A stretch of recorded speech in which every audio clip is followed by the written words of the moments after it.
अर्थ बजेटच्या या एबीपी माझाच्या बजेट विशेष कार्यक्रमामध्ये आपल्या सर्वांचं स्वागत। सकाळपासून केंद्रीय अर्थसंकल्प सादर झाल्यानंतर विविध सेक्टर्सवर त्याचा होणारा परिणाम आपण जाणून घेतोय। आता वेळ आहे शेती क्षेत्राबद्दल बोलण्याची। सुरुवातीला बघूयात आजच्या अर्थसंकल्पामध्ये शेती क्षेत्रासाठी कोणकोणत्या महत्त्वाच्या घोषणा करण्यात आल्यात। कृषी क्षेत्रासाठी आजच्या केंद्रीय अर्थसंकल्पाने नेमकं काय दिलं तर शेतकऱ्यांना डिजिटल प्रशिक्षण मिळणार असल्याची घोषणा अर्थमंत्र्यांनी केली आहे। आधुनिक शेतीचं प्रशिक्षण शेतकऱ्यांना दिलं जाईल। याशिवाय कृषी कर्जाचं लक्ष्य हे 20 लाख कोटी रुपयांपर्यंत निर्धारित करण्यात आले। कापूस उत्पादकांना मोठा फायदा होणार आहे आज झालेल्या घोषणांमुळे। शिवाय भरड धान्यांच्या लागवडीसाठी प्रोत्साहन देण्याची घोषणा करण्यात आलेली आहे। कृषी स्टार्टअप्सना चालना देण्याची घोषणा सुद्धा करण्यात आलेली आहे आजच्या अर्थसंकल्पामध्ये। याशिवाय हॉर्टिकल्चरसाठी 2200 कोटी रुपयांची तरतूद करण्यात आली आहे। शेतकरी क्रेडिट टार्गेट 20 लाख कोटींपर्यंत असेल। आजच्या शेती क्षेत्रामधल्या महत्त्वाच्या घोषणा केंद्रीय अर्थसंकल्पामधून आणि या घोषणांचा नेमका अर्थ काय, शेती क्षेत्राला फायदा कसा होणार आहे जाणून घेऊयात या विशेष सत्रामधून। त्यासाठी थेट पुण्याला जाऊयात माझी सहकारी भारती सहस्त्रबुद्धे हिच्याकडे। भारती, धन्यवाद कविता। खरं तर आतापर्यंत आपण करदात्यांना काय मिळालं हे जाणून घेतलं, त्याच्यानंतर उद्योग क्षेत्राला काय मिळालं हे जाणून घेतलं, पण आपल्या बळीराजाला काय मिळालं, कृषी क्षेत्राला आणि कृषी पूरक उद्योगांना काय मिळालं हे जाणून घ्यायचं। आपण इथे पुण्याला मराठा चेंबर ऑफ कॉमर्सच्या सभागृहात आहोत आणि तज्ञ मंडळीचे बसलेली आहे, त्यामुळे थेट जाऊया। खरंच सरिता, कृषी क्षेत्राला जी अपेक्षा होती त्या अपेक्षेनुसार सगळं काही मिळालेलं आहे का या बजेटमध्ये? आणि हेच आपण जाणून घेणार आहोत भारती। जसं तू म्हटलं इथे बरीच तज्ञ मंडळी आहे आपल्या बरोबर आहेत। Girish Chitale, partner BG Chitale, doctor Venkat Mayande, माजी कुलगुरू doctor Panjabrao Deshmukh Krishi Vidyapeeth, Rohan Ursal MD Purandar Highlands आणि अनंत देशपांडे संघटक शेतकरी संघटना। ही सर्व मंडळी आहेत। समोरही अनेक तज्ञ मंडळी ऑडियन्समध्येही बसलेली आहेत, त्यामुळे आपण चर्चेला सुरुवात करूया। खरं तर कृषी या सेक्टरला काय मिळालं याची सविस्तर चर्चा करायच्या आधी मी आपल्याला ही रिक्वेस्ट करेन की काही प्रश्नांची उत्तरं आपण सगळ्यांनी हो किंवा नाही मध्ये द्यावी। त्याचं कारणही मी सांगते। त्याचं कारण हे आहे की गावागावात बसलेला जो आपला बळीराजा आहे त्याला ही उत्तरं अपेक्षित असतील आणि त्यामुळे त्याला कळावं की अर्थसंकल्पात त्याला नक्की काय मिळालं। मी अनंत देशपांडेंपासून सुरुवात करते। अनंतजी, बळीराजाला किंवा शेतीला केंद्रस्थानी मानून शेतीच्या प्रगतीसाठी हा अर्थसंकल्प आहे का? शेती उत्पादन हो किंवा नाही? हा, ठीक आहे। पुढे हेच आपल्यालाही वाटतं का रोहनजी? ॲज अ प्रायोरिटी सेक्टर म्हणून नक्कीच वाटतंय। हो। हो। डॉक्टर मायंदे? हो आणि नाही दोन्ही उत्तर आहेत माझी। मग ह्यावर आपण सविस्तर विश्लेषण घेऊच या। गिरीशजी? बऱ्यापैकी हो, नक्कीच। अच्छा, अनंतजी, खतावरील सबसिडीमध्ये वाढ व्हावी अशी एक मागणी होती, ती झाली आहे का अपेक्षेप्रमाणे? नाही। रोहनजी? नाही, बरंच कन्फ्युजन आहे यामध्ये। कन्फ्युजन जास्त आहे, अजून स्पष्टता आलेली नाही आहे। गिरीशजी? त्याच्याबद्दल एक स्पेसिफिक काही सांगितलं गेलेलं नसल्यामुळं 200 पानांपेक्षा जास्त अर्थसंकल्प मोठा आहे। ते वाचल्यानंतर मला वाटतंय त्यातली स्पष्टता अधिक येईल असं माझं मत आहे। बरं, एक शेवटचा प्रश्न हो नाही मधला, तो म्हणजे शेतीमालाला हमीभाव जो आहे तो वाढेल असं वाटतंय का अनंतजी? नाही। नाही। नाही, हमीभावाबद्दल ही स्पेसिफिक काही सांगितलेलं नाही, त्यामुळे आता याच्यात काही तसं सांगता येणार नाही। त्यामुळे आता ही उत्तरं हो नाहीची ऐकल्यानंतर असं माझा प्रश्न हा आहे की नक्की बळीराजाला काय मिळालं ह्या अर्थसंकल्पातून ते आपण त्याला सांगितलं पाहिजे। गिरीशजी काय म्हणाल? सगळ्यात मोठी एक त्यांनी अनाउन्समेंट जी केली की क्रेडिट फंडिंग जे आहे, टार्गेटेड फंडिंग 20 लाख कोटी, ही आकडाच एकंदरीत कितीतरी मोठा आहे, म्हणजे प्रचंड मोठा आहे। म्हणजे आपल्या एका वर्षाच्या जीएसटीच्या कलेक्शनपेक्षाही तो मोठा आहे। तर एवढा मोठा आकडा एका वर्षामध्ये भारत सरकारने जर आणि तिचा टार्गेटेड सेगमेंटला, डेअरी फिशरीजला लोन द्यायचं असं म्हटलं बँकेच्या थ्रू, तर त्याच्यासाठी जी इकोसिस्टीम त्यांना टोटल करावी लागणार आहे, ते जर सक्सेसफुल झालं तर बऱ्यापैकी मोठी क्रांती होईल असं मला वाटतं. डॉक्टर, आपण काय म्हणाल? या बजेटमध्ये शेतीच्या दृष्टिकोनातून काही चांगली पावलं उचललेली आहेत. त्यामध्ये महत्त्वाचं पाऊल म्हणजे आधुनिक युगामध्ये जी तंत्रज्ञान क्रांती होते, digital public infrastructure for agriculture, त्या माध्यमातून शेतकऱ्यांना डिजिटल माध्यमातून सगळी माहिती पुरवणं, या दृष्टिकोनातून हा पब्लिक इंटरव्हेन्स ही पहिल्यांदा होत आहे. मला वाटतं ही एक चांगली संकल्पना आहे. दुसरं आहे की प्रिसिजन ॲग्रिकल्चर, म्हणजे शेतीसाठी प्रिसिजन ॲग्रिकल्चर म्हणजे उत्पादकता वाढवण्यासाठी, कमी जागेमध्ये जास्तीत जास्त उत्पादन वाढवण्यासाठी त्याचा फायदा होणार आहे.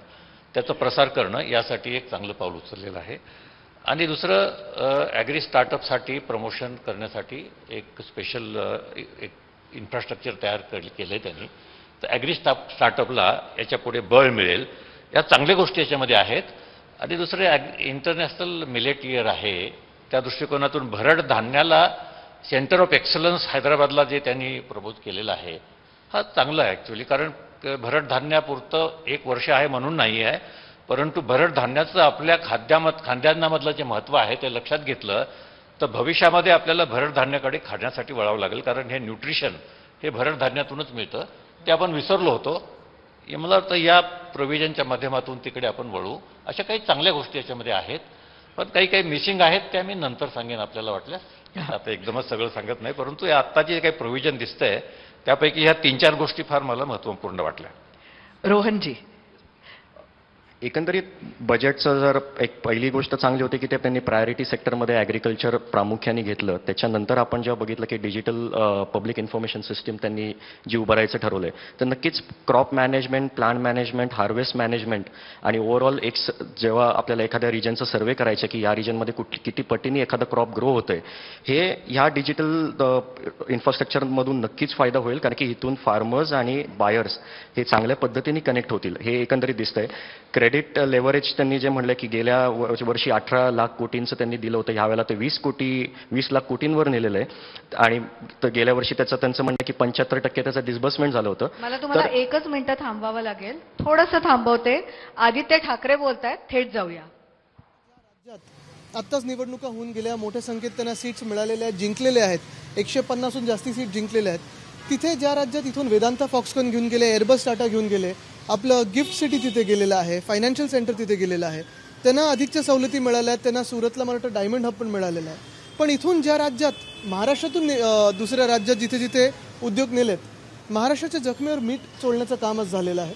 दुसरीकडे जर आपण बघत असाल, ज्या राज्यात आता निवडणुका येऊ घातलेल्या आहेत, कर्नाटकामध्ये, जिथे कदाचित त्यांना सीट्स तेवढ्या एक्झिट पोलमध्ये दिसत नाही आहेत, तिथे खर्च दाखवलेला आहे. पण राष्ट्रीय बजेटमध्ये महाराष्ट्राचा तसा कुठे उल्लेख मोठ्या ह्याच्यात आलं नाही, मुंबईचा नाही.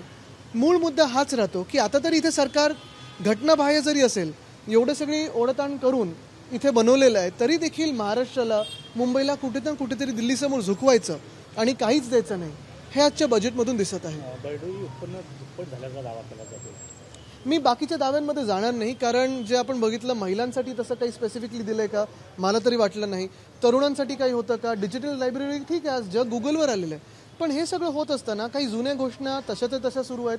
कर्नाटकासाठी जे काही त्यांनी सांगितलं की अपर भद्रा रिजनमध्ये करायचं, वर्षानुवर्ष तिथे कर्नाटकमध्ये ह्यांचंच सरकार आहे, तरी देखील तिथे आत्ता देण्याची गरज का पडली? आणि म्हणूनच मी हेच म्हणतोय की एका बाजूला आभार मानणं आणि दुसऱ्या बाजूला निवडणुका येतात म्हणून तिथे देणं, दुसऱ्या कुठच्याही राज्याचा उल्लेख नाही. आणि ज्या राज्यात, महाराष्ट्रात ओढताण करून, सगळं खेचताण करून घटनाबाह्य सरकार बनवलं, तिथे आपल्याला काहीच मिळालं नाही आहे.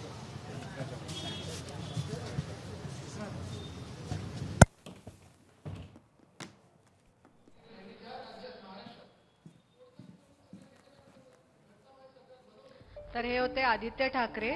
मात्र आपण आत्ता चर्चा करतोय ती कृषी क्षेत्राला काय मिळालं याबद्दल. तुम्ही तुमचा मुद्दा पूर्ण करा प्लीज. नक्कीच. आणि तिसरा एक जो त्यांनी मुद्दा चांगला मांडला तो ॲग्रिकल्चर ॲक्सिलरेटर फंड.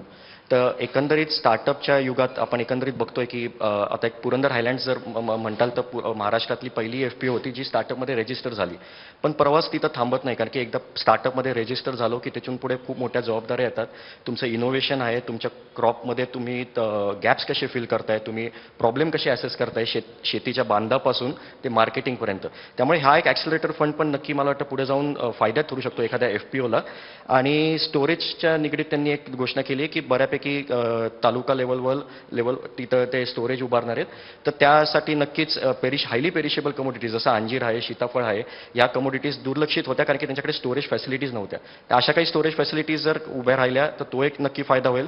आणि लास्टली कोऑपरेशन मिनिस्ट्रीमध्ये त्यांनी आता ऑफिशियली ह्याचा समावेश केला आहे. म्हणजे भविष्यात ह्याच्यातून एकच अपेक्षा आहे की कोऑपरेशन मिनिस्ट्रीमध्ये जर FPO सारखी एखादी तरतूद आली किंवा एखादं वर्टिकल त्याच्यात जर समावेश करता आला तर ह्या कोऑपरेटिव्ह सेक्टरचा मिनिस्ट्रीच्या अंडर खूप मोठं FPOच्या अंडर काम होऊ शकतं. नक्कीच. खरं तर साखर सहकारी कारखान्यांना काय मिळालं ह्याची चर्चा आपण करूच या. मात्र त्याआधी मी आनंदजींना विचारते की त्यांना काय वाटतं या बजेटमधनं शेतकऱ्याला नक्की काय मिळालं.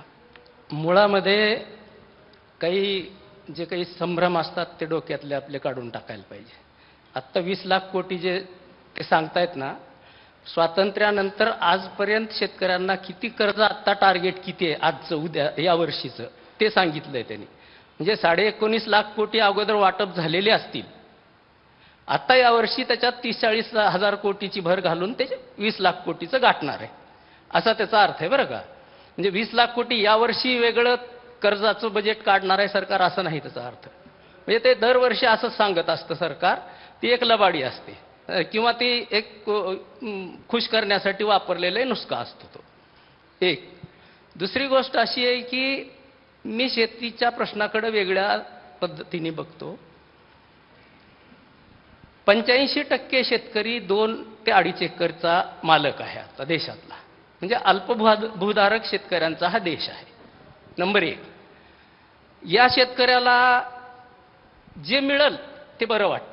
म्हणजे भागते भूतकी लंगोटी सह्य असा त्याचा अर्थ काढतो शेतकरी. जे सरकार देईल ना ते बरं, ठीक आहे, बरं झालं, एवढं आलं. पण त्याच्याने त्याचं भागतं का? त्याच्याने त्याचं भागत नाही. शेतकऱ्यांचा प्रश्न बजेटच्या माध्यमातून सोडवावा हा जो काही एक समज आहे तो 100% चुकीचा आहे, असं माझं स्पष्ट मत आहे. काय प्रश्न आहे शेतकऱ्यांचा? शेतकऱ्यांचा प्रश्न आहे त्याची गुलामी. शेतकरी गुलाम आहे आपल्या देशातल्या. चक्क मी त्याला गुलामीपेक्षा वेगळी हेच करत नाही त्याची. नक्कीच आपल्या देशामध्ये अनंतजी शेतकऱ्याची व्यथा ही आजही मोठी आहे.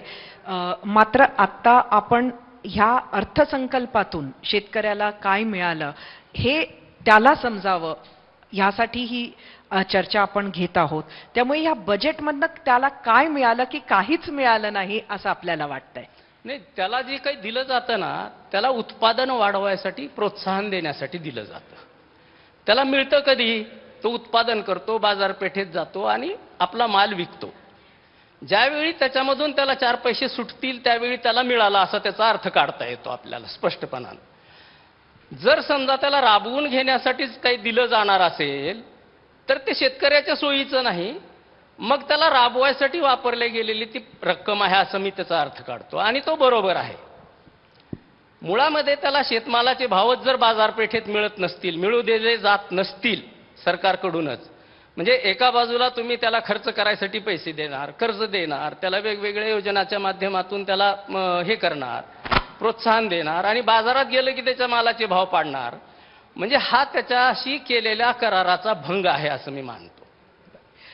खरं तर सहकारी साखर कारखान्यांना म्हणजे हे जे काही अर्थसंकल्पात आज 10,000 कोटीचे क्लेम करू शकतं 2016च्या आधीचं एक्सपेंडिचर, ही जी काही त्यांनी घोषणा केली त्याचा मोठा परिणाम महाराष्ट्रावर होईल असं वाटतं. कारण शेवटी कोऑपरेटिव्ह साखर कारखाने महाराष्ट्रात मोठे आहे. काय नक्की ह्याचा एकंदरीत इकॉनॉमीवर परिणाम होईल? गिरीशजी. हां डॉक्टर. मला वाटतं हे 10,000 कोटी आज जे सांगितलं ते मागच्या काही काळापासून राहिलेलं काहीतरी शिल्लक आहे ते त्यांना आता वापस मिळेल अशा प्रकारचं ते प्रोव्हिजन आहे. यामध्ये नेमकं काय, मी त्यावेळेस बजेट ऐकताना नव्हतो, त्यामुळे नेमकं काय साखर कारखान्याविषयी सांगितलं हे मी ऐकलं नाही आहे. परंतु माझा असा अंदाज आहे की हे मागच्या काळामधली काहीतरी त्यांना मिळणार होते पैसे, ते आता ते मिळणार आहेत, अशा प्रकारचं त्याच्यामध्ये प्रोव्हिजन केलेलं आहे. परंतु त्यातून जर शेतकऱ्यांना काही जास्त पैसे मिळणार असतील तर चांगली गोष्ट आहे. पण जे शेतकऱ्यांना नाही मिळणार, मला वाटतं ते साखर कारखान्याच्या मॅनेजमेंटसाठी रिलीफ आहे तो, असं मला वाटतं. तो कारखानदार अनंतजी सुद्धा कारखानदार हो, बरोबर आहे. सहकारी साखर कारखान्याला जी मदत मिळते ती मदत शेतकऱ्यापर्यंत कधी जातच नसते. त्याला जो काही ऊसाचा भाव मिळतो तोच भाव मिळतो. ॲक्च्युली सरकारने साखर नियंत्रण कायदा करून साखर कारखान्यावर जे नियंत्रण प्रस्थापित केलेलं आहे केंद्र सरकारने, कोटा ठरवून देणे विक्रीचा, निर्यातीचा कोटा ठरवून देणे, म्हणजे पक्का माल जो ऊसापासून तयार होतो त्याच्यावरती सरकारचं नियंत्रण आहे. आणि ते नियंत्रण असल्यामुळे जो काही नुकसान होतं ते नुकसान कशाच्या तरी रूपाने भरून द्यावं लागतं. त्याच्याशिवाय ते साखर कारखाने पुढे चालू होऊ शकत नाहीत. म्हणून साखर कारखानदाराला दिलेली ती रिलीफ आहे. ते शेतकऱ्याला काही त्याच्यातलं मिळत नाही. एक अजून मोठा आकडा या अर्थसंकल्पात आपण ऐकला, तो म्हणजे 1 कोटी शेतकऱ्यांना नैसर्गिक शेतीकडे सरकार नेणार. हे नक्की कसं करणार? नैसर्गिक शेती म्हणजे नक्की काय? आज आपण जी शेती करतो त्याचा अर्थ काय? तर मला वाटतं सगळ्यात पहिले डॉक्टर माइंदे, नैसर्गिक शेती म्हणजे नक्की काय? नैसर्गिक शेती याचा जो प्रचार आता होतोय त्यामध्ये कमीत कमी बाहेरच्या निविष्ठा वापरणं आणि शेती जशी आहे तशीच नैसर्गिक रीतीनं त्याच्यात बीज उघडून शेती काढणं, हा प्रयोग फार पूर्वी जपानमध्ये झाला होता, अयशस्वी झाला. या काळामध्ये आपल्याकडे नैसर्गिक शेतीवरती संशोधन झालेलं नाही आहे. संशोधन कुठलंही झालेलं नसताना याचा प्रसार का होतो याचा मला फार मोठा, एक शास्त्रज्ञ म्हणून मला प्रश्न पडतोय. याच्यावर कुठेच संशोधन झालेलं नाही.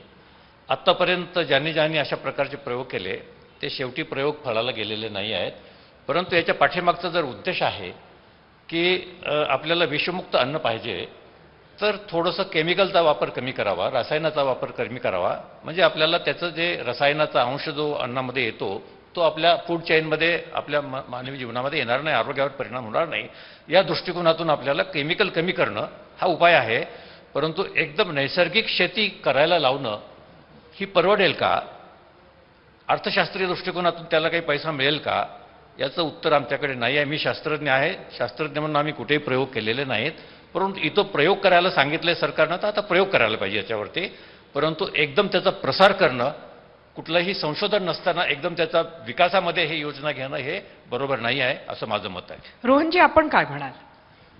नाही, नक्कीच सर जे म्हणले, कारण की नॅचरल फार्मिंग त्यांचं जे म्हणणं होतं, त्यांचा भर होता की एवढ्या मोठ्या प्रमाणात नॅचरल फार्मिंगला ते बूस्ट करतायत.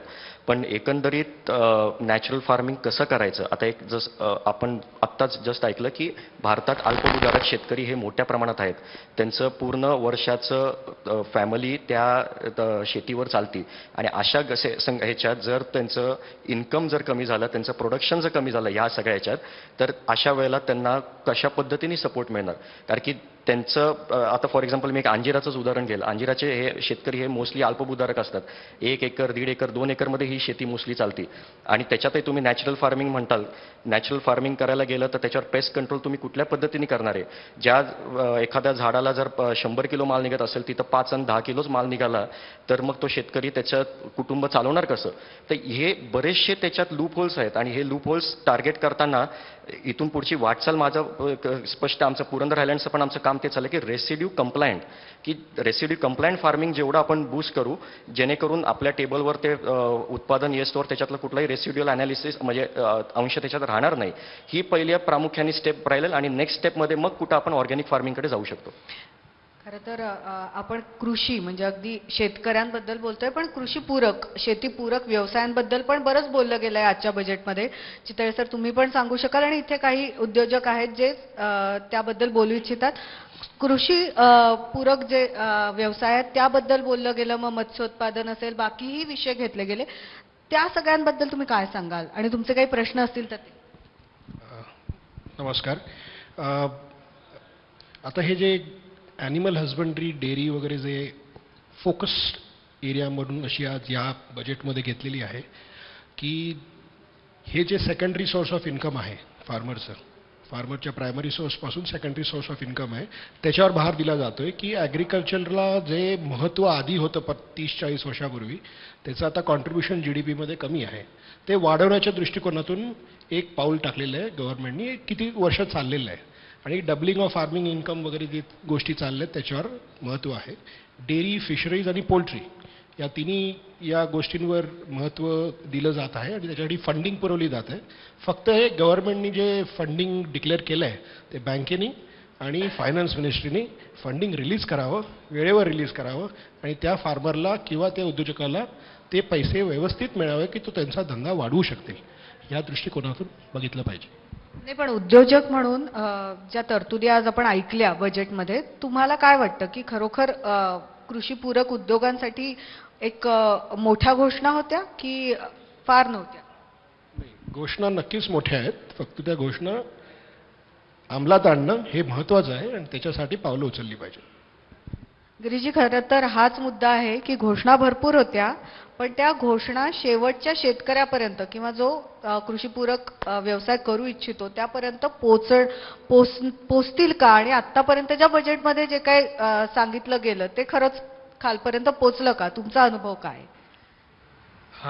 विशेषतः डेअरीच्या बाबतीत बोलायचं झालं तर गेल्या 8-10 वर्षापूर्वीपर्यंत ही दूध व्यावसायिक हे अनऑर्गनाइज सेक्टरमध्ये जास्त होतं. आता प्रायव्हेट असू देत, कोऑपरेटिव्ह असू देत किंवा काही प्रमाणात गव्हर्नमेंटच्या आता ज्या चालू आहेत त्या असू देत, यांचं मिळून जवळजवळ 60 ते 70% व्यवसाय हा ऑर्गनाइज्ड प्रोसेसिंगच्या खाली येतोय. आणि हळूहळू त्यामुळं शेतकरीही एक ऑर्गनाइज्ड वेंडर म्हणून काम करतोय. आणि बऱ्याच भागांमध्ये पूरक व्यवसाय नाही तर मुख्य व्यवसाय हा दुग्ध व्यवसाय आहे आणि शेती हा पूरक व्यवसाय बनला आहे. आणि ह्या अर्थाने ह्याचं फार महत्त्व आहे. आपल्याकडे काही प्रश्न सुद्धा आहेत आपल्या तज्ञ मंडळींसाठी. ओके, सो बेसिकली जो भी स्टार्टअप्स के लिए हम लोग अभी काम करेंगे एग्रीटेक में, तो what are the things that we are looking at, और बेसिकली किस टाइप के हम लोग, are we looking for products, are we looking for services, और हम लोग फार्मर्स के लिए और क्या क्या कर सकते हैं एक अपार्ट फ्रॉम मिलेट्स या फिर स्टोरेज की फैसिलिटीज जो प्रोवाइड की जा रही है. So that is my question sir. Services सेक्टरमध्ये जास्त स्कोप आहे. हिंदीमध्ये तुम्हाला पाहिजे असलं उत्तर तर सर्विस सेक्टर में, एग्रीकल्चर सर्विस सेक्टर में स्टार्टअप के लिए बहुत बड़ा स्कोप है. मला वाटतं इस प्रश्न का उत्तर. अब सर्विसेज में प्रोडक्ट से ज़्यादा सर्विसेज में ज़्यादा उतरना चाहिए और फार्मर को अभी सर्विसेज ही नहीं मिल रही है. अगर आप सर्विसेज दे सकते हैं स्टार्टअप के माध्यम से तो एक बड़ा योगदान स्टार्टअप का होगा. और इस बजट में भी उसके लिए बड़ा प्रावधान किया है कि ज़्यादा से ज़्यादा एग्रीकल्चर एक्सेलरेटेड फंड जो है एग्री स्टार्टअप के लिए है. अभी जितने भी स्टार्टअप कंट्री में चल रहे हैं उसके केवल 15-16% ही एग्री स्टार्टअप है. तर त्या दृष्टिकोनातून मला वाटतं या फंडचा वापर भविष्यातील येणाऱ्या उद्योजकांसाठी नक्कीच होणार आहे. नक्कीच. एक अजून योजनेची घोषणा खरं तर आजच्या अर्थसंकल्पात झाली, ती म्हणजे PM प्रणाम योजना, ज्यामध्ये फर्टिलायझर्सचा जो वापर आहे त्याला कुठेतरी बॅलन्स करण्याचा एक प्रयत्न सरकार करणार असं म्हटलंय. तर हे कितपत शक्य आहे आजच्या घडीला खरंच गावापर्यंत पोहोचणं? म्हणजे हे उद्दिष्ट कसं आहे विचारण्यात अर्थ नाही, कारण हे चांगलंच आहे, मात्र हे खरंच शक्य आहे का? गिरीशजी. सर जास्त चांगलं सांगू शकतील, पण एकात्मिक शेती जर झाली आणि इंटिग्रेटेड फार्मिंग झालं तर पहिल्यांदा रेसिड्यू फ्री आणि नंतर ऑर्गॅनिक हे मोठ्या प्रमाणात करणं शक्य आहे. पण त्याला सगळं मगाशी देशपांडे साहेब म्हटले त्याप्रमाणे 1 एकर 1.5 एकरचा फार्मर जर एकत्र येऊन 50 एकर आणि 100 एकर असं FPO करून जर ते फार्मिंग करू शकला तर मला वाटतं हे शक्य आहे. आणि मग मगाशी ज्या स्टार्टअपच्या सिस्टीम्स आहेत ह्याच्यामध्ये आपल्याकडे शेतीवर आधारित 60 ते 70% लोकसंख्या असं म्हटलं जातं. त्याच्यात शेतकरी 15 ते 20% आहे. त्याचा जो इकोसिस्टीम आहे, सर्व्हिस आहे, तीच जास्त आहे. त्यामुळे त्या सर्व्हिसला महत्त्व आहे आणि ते स्टार्टअपच्या अनुषंगाने महत्त्व आहे. मग त्याचे ड्रोन असेल, आर्टिफिशियल इंटेलिजन्स असेल, व्यवस्थापन मधले काही इनपुट्स असतील, मार्केटिंगचे इनपुट्स असतील, ॲग्रिगेशन हा एक मोठा विषय आहे. या नक्कीच. सगळ्या गोष्टी त्याच्यात नाही विचार. नक्कीच. अनंतजींना सुद्धा काही सांगायचंय. हा.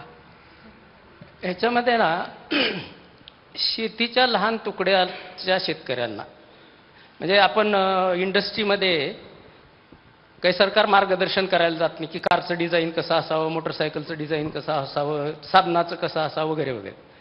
शेतकऱ्याला मात्र उपदेश करायला सगळेच उठून उभं राहतात बरं का. म्हणजे करावे उपदेश, पण ज्याला करायचंय त्याचं काही बघा ना. आता 2 एकरचा 1.5 एकरचा शेतकरी, त्याला सांगणार तुम्ही नैसर्गिक शेती कर, त्याला पोरीचे लग्न करायचे, लेकरं शिकवायचे, 12 भानगडी आहेत त्याच्या मागं. त्याचं कसं करायचं त्यांनी? मी स्वतः ऊसाचं उत्पादन 1 वर्षी असंच जोशमध्ये आलो आणि नैसर्गिक करायचा ऊस म्हणून घेतलं. निम्म्याने मी उत्पादन माझं घटलं. आता ते निम्मा ऊस उत्पादन घटलेलाच काय करायचं? म्हणजे आपण बेसिकली आणि पंतप्रधान नरेंद्र मोदींनी स्वतः सांगितलं लोकसभेमध्ये की शेतीचे एवढे लहान तुकडे झालेत की शेती करणं आता परवडत नाही शेतकऱ्यांना. मग त्याला उपाय काय आहे? आता FPO काढता आहे सरकार. किमान ते FPOला सिलिंगच्या कायद्यातून वगळावं. सिलिंगच्या कायद्यामुळे शेती एकत्र करता येत नाही, शेतजमीन एकत्र करता येत नाही. सिलिंगचा कायदा रद्द करून टाकावा आणि शेतकऱ्यांच्या पोरांना सांगावं शेती एकत्र करा, 100, 200, 500 एकर, चांगलं टेक्नॉलॉजी वापरा, तंत्रज्ञान वापरा, मोठ्या मशीन्स आणा. एकत्र शेती केल्यानंतर काहीतरी व्यवस्थित करता येईल ना त्याला. म्हणजे अनंतजी, शेवटी असं आहे की योजना तर खूप आहेत, पण त्या शेवटच्या शेतकऱ्यांपर्यंत जो खऱ्या अर्थाने ज्याला मिळायला पाहिजेत त्याच्यापर्यंत ही सगळ्या ज्या योजना आहेत, या योजनांमधलं जी काही रक्कम आहे म्हणा किंवा लाभ आहे तो पोचायला पाहिजे. एबीपी माझा, उघडा डोळे बघा नीट.